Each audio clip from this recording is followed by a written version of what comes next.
Karibu sana rafiki yangu Amara. Asante. Siamini kabisa yani kama kweli umekuja kunitembelea. Adela bwana. Sasa kwa nini nisije? Na naona ndoa tamu. Umenawiri mwenyewe. Na mimi nitafutia kunioa sasa. Hapana bwana. Lakini mbona hata umependeza sana? Au ndio nyani alionikundule?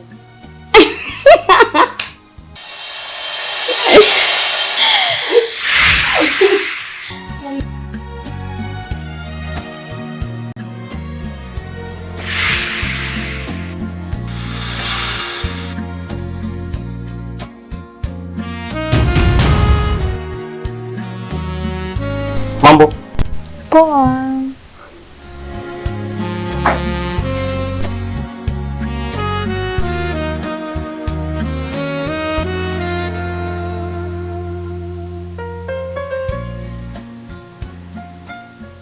Mobi, samani. Huyu hapa ni rafiki yangu anaitwa Amara. Amara. Huyu hapa mimi ni shemeji yake. Naitwa Mobi. Karibu sana. Asante.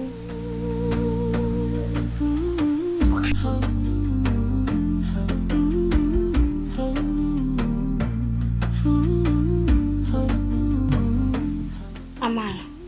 Vipi? Mbona kama sikuelewi? Hamna kitu bwana. Alafu nimekuja hapa nina shida kubwa sana na mume wako. Mume wangu tena?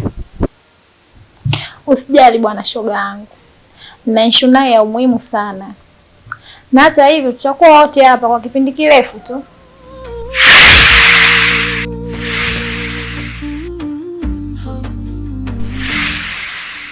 Tutakuwa wote hapa nyumbani. Amara. Kuna kitu gani kati ya wewe na mume wangu? Kuna jambo gani ambalo lipo nyuma ya pazia ambalo mimi silifahamu? Usijali bwana shoga yangu. Nina issue naye ya umuhimu sana. Na hata hivyo tutakuwa wote hapa kwa kipindi kirefu tu. Okay. Sawa. Karibu, hamna shida.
Mume wangu, unajua sikuelewi.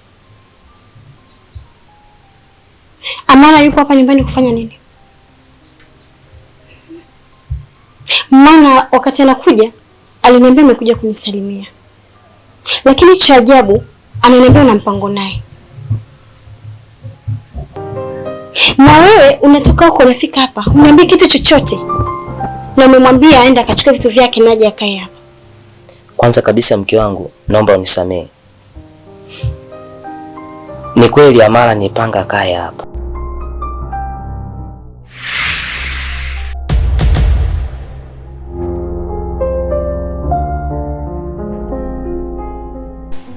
Na usiku wa leo niliplani nikwambie. So, calm down zen nikwambie.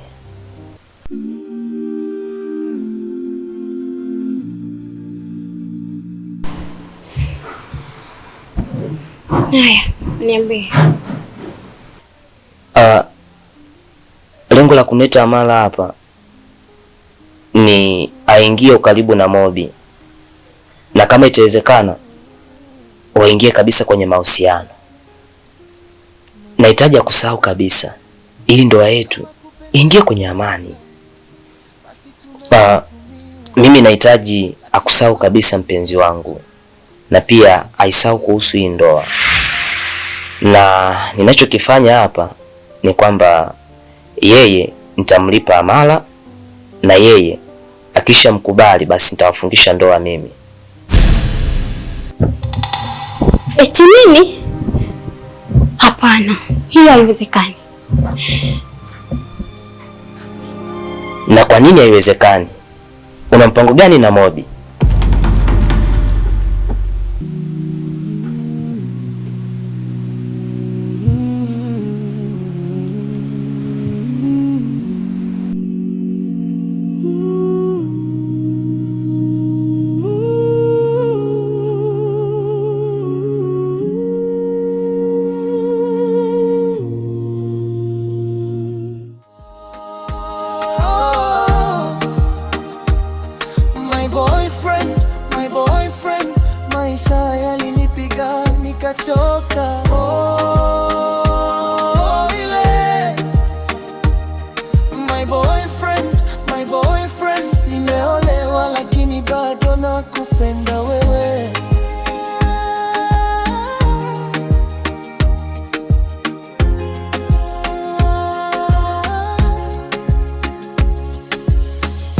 Nilikuahidi nitakusubiri, lakini muda ukanizidi nguvu. Nilisikia umeolewa, moyo wangu ukapasuka vipande. Nilijua ulimpenda kweli, sikujua dunia itakuteka. Kama ningekuwa na uwezo, ningekuja kukuchukua siku ile. Sikukula uzingizi nikijiuliza kosa langu nini, lakini mapenzi ya kweli hayaishi hata kwa ndoa.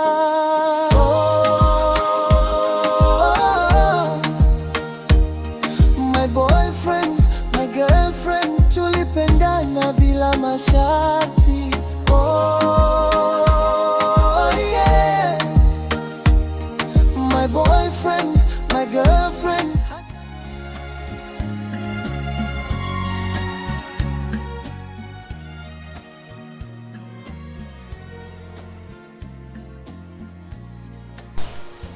Samahani, naomba tuongee.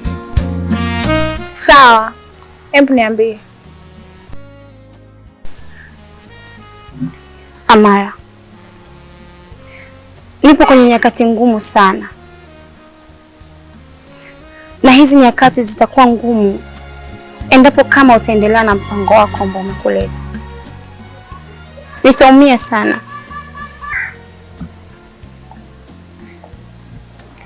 Kwani Adela bado unampenda Mobi? Wewe si umeolewa lakini?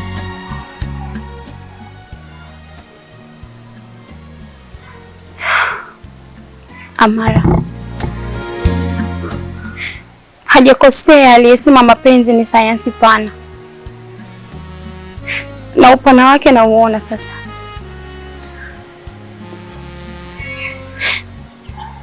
Sina jibu kuhusu kumpenda ama kutokumpenda Mobi,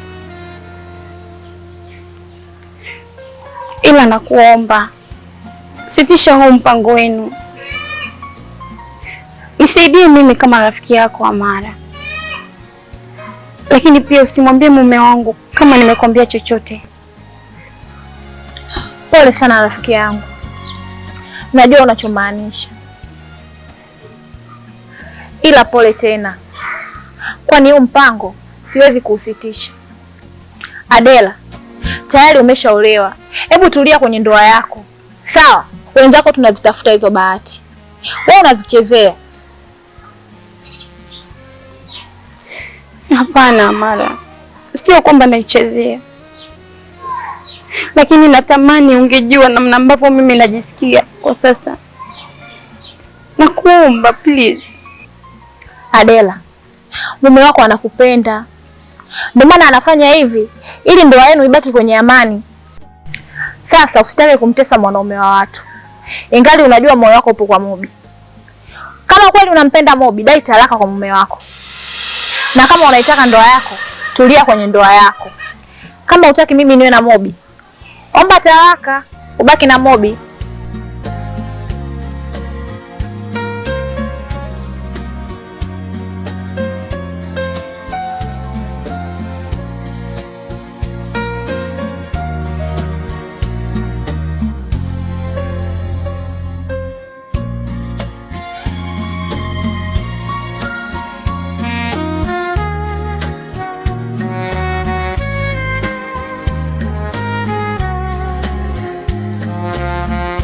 Nilikuahidi nitakusubiri, lakini muda ukanizidi nguvu. Nilisikia umeolewa, moyo wangu. Ubizi umetufanya tumekuwa tuonani kabisa ndugu yangu. Ni kweli, hakunaga ubizi mbele ya matatizo. Nimeamua kuvunja ubizi wangu kwa sababu ya kusolve haya matatizo. Hata hivyo, mimi nakushukuru, maana hata wewe umevunja ubizi wako ili kuja kunisikiliza mimi. Ni kweli. Ila ni matatizo gani hayo unazungumzia? Huo ndio ukweli. Nina matatizo makubwa sana, maana ndoa yangu inawaka kama moto wa gesi. Bwana Chika, unanichanganya sana. Unamaanisha nini? Kwamba Adela amekuwa jeuri, anakusaliti? Shida sio Adela, ila shida ni mimi na wewe na wote waliosababisha kulazimisha Adela kuingia kwenye ndoa. Light, tungeweza kumsikiliza Adela toka mwanzo, kuwa na mahusiano, pengine hii ndoa yangu isingeingia kwenye matatizo.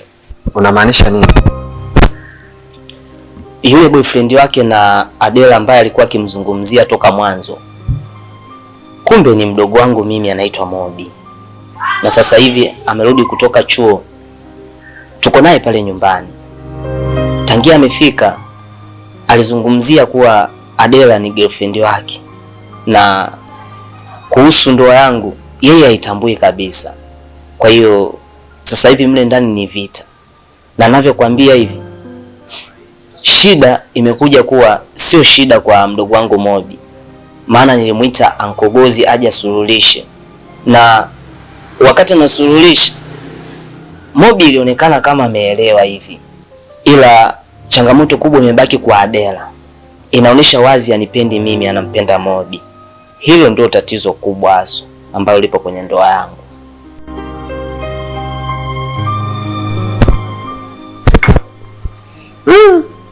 Pole sana ndugu yangu.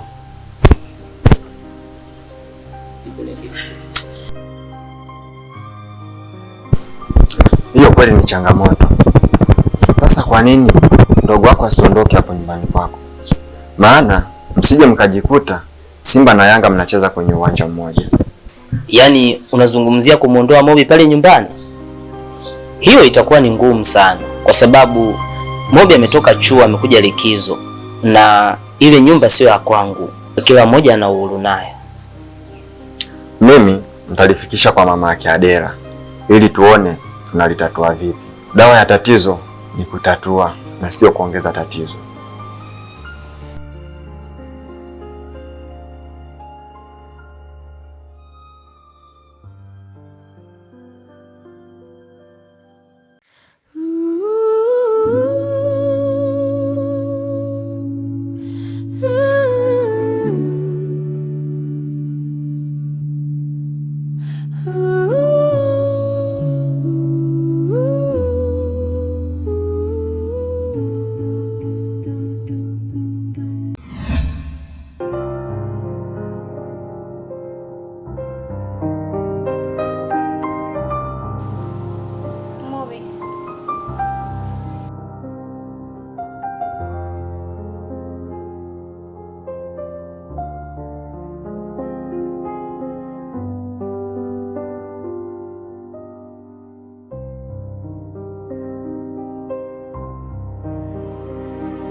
Mobi, naomba tuongee please.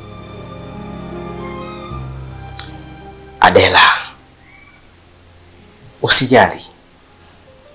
Kwanza mimi nimesharidhika, na sasa nimekubali kuwa wewe sio wangu tena. Na tena bado haitoshi. Kwa sasa nimeamini kuwa hatima ya upendo wa dhati ni maumivu. Moyo wangu umevunjika. My boyfriend.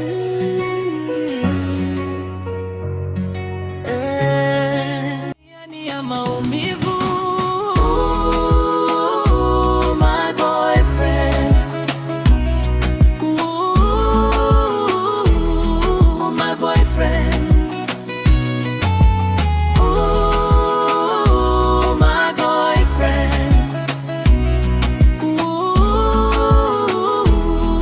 My boyfriend.